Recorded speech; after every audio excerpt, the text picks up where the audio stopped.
Hi, I'm Matt. I'm doing an inspection today on the east side of Detroit. And I was just talking to the owner of the house I'm inspecting. Not, since they're here, I asked them, you ever have any problem with the sewer, because it's a 100-year-old house.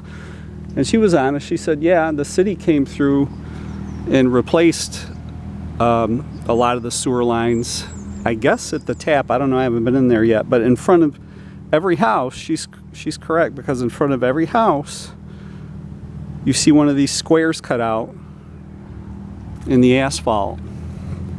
They're all on this side of the street, right? Which tells me that the sewer is on this side of the street and not that side. So every house has got one of these. So it looks like they did some work right at the tap on all these houses. Again, I don't think they replaced the line going back to the house. This is a vacant lot, but there was a house there. So we'll see. We'll see how things unfold here. This is what they used to call this. They used to call this like a Belgium neighborhood, and the Belgium houses, and they had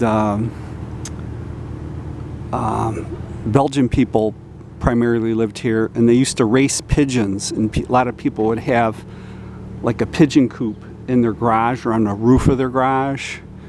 And we used to own a house, right? A couple. Yeah. I just left the front door open. All you guys can just close it and shut when you leave. Okay, thank you.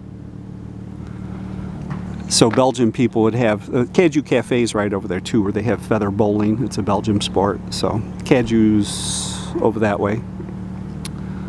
So anyway, they would race their pigeons, and they had the pigeon coops in the back. And we owned 2 houses on Guilford, which is near here. And some of these houses had, lots had 2 houses on them. They'd have a house in the front and a house in the back. And you hear different stories as to why that was. I don't know. It's they built their crappy house when they had no money on the back of the lot. Then when they got some money, they'd build their good house on the front of the lot, and then turn the rear house, which is on a slab, into a garage. That's the story I heard. Anyway, right there's Mack Avenue. This is basically Mack and 7 Mile Road neighborhood. I don't know if this neighborhood has a name. Some of these neighborhoods have names, like I grew up in East English Village. Actually, they call it Morningside. I was on Buckingham, Morningside. And then a little farther north is East English Village. People act like that's a big deal. I never heard those neighborhood names when I was a kid growing up. See, here's another square cut out. I never heard those neighborhood names when I was a kid growing up, but people use them now. They used to just call my neighborhood the Far East Side, but people go, oh no, that's not East English Village, that's Morningside, like it's a big difference. And I just laugh about that, because I go, it's the same zip code, it's the same police department, it's the same school district, it's the same fire department. Why do people make a big deal out of that now? And I guess because they have neighborhood associations and neighborhood watch, and people think that's a big deal. I don't, but whatever. My buyer's on their way. They just texted me. Anyhow, so I thought that was interesting here. I thought I'd make a quick video. They cut this out. They cut this one out twice. You can see a big square here and then a smaller square. So it looks like they replaced the sewer line taps where it goes into the main. So we'll see, but there's a big tree right on top of the sewer, and the line goes back to the house. And here in Michigan, the Detroit area, the homeowner is responsible for that sewer line from here to there.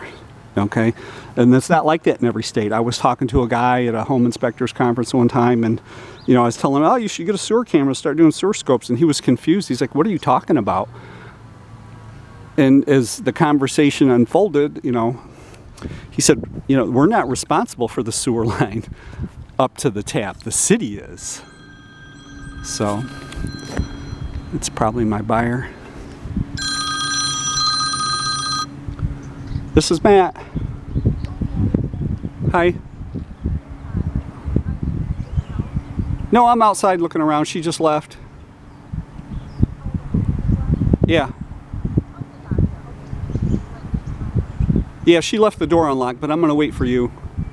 Okay, so I'm fine. Sorry, you know what? For some reason I lost the. That's okay. Yeah, so I have about 25 minutes Okay. to house, but my real estate agent is there, Eddie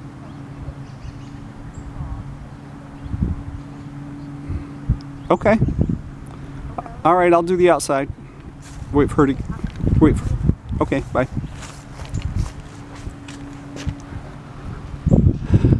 That's the inspection business. She's running 25 minutes late, so I'm going to do the outside. The owner left the door unlocked, but I'm not going in there by myself. I'm going to wait for the realtor to get here.